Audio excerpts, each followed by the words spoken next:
Eu sempre achei difícil entender como duas vidas podem se tornar apenas uma. Mas quando eu te encontrei, eu te amei, e um milagre aconteceu.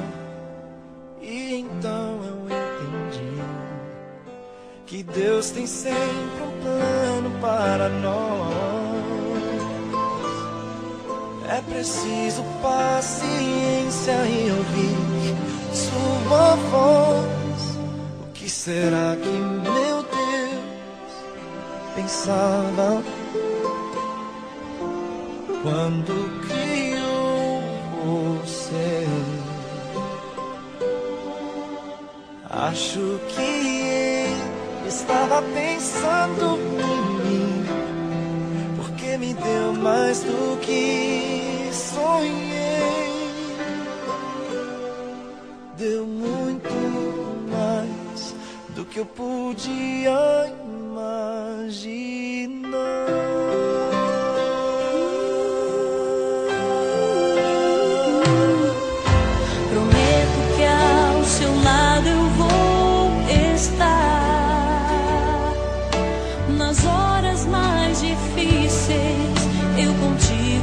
Chorar, e onde quer que a vida te levar,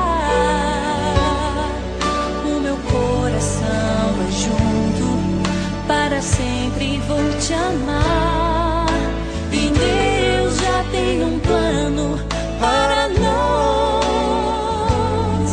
É preciso paciência e ouvir sua voz.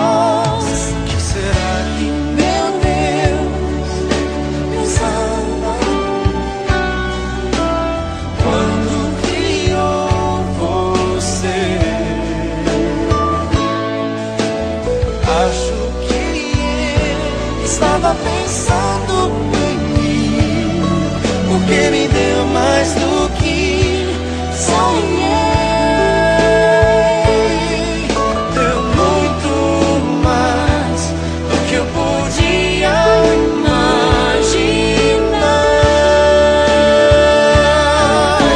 Os dois agora somos um, e bate um só coração.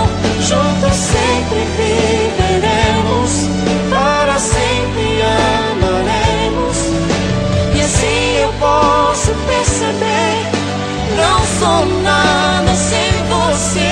Você é inspiração, move o meu coração.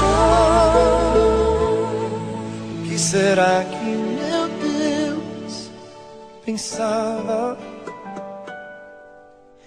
quando criou você?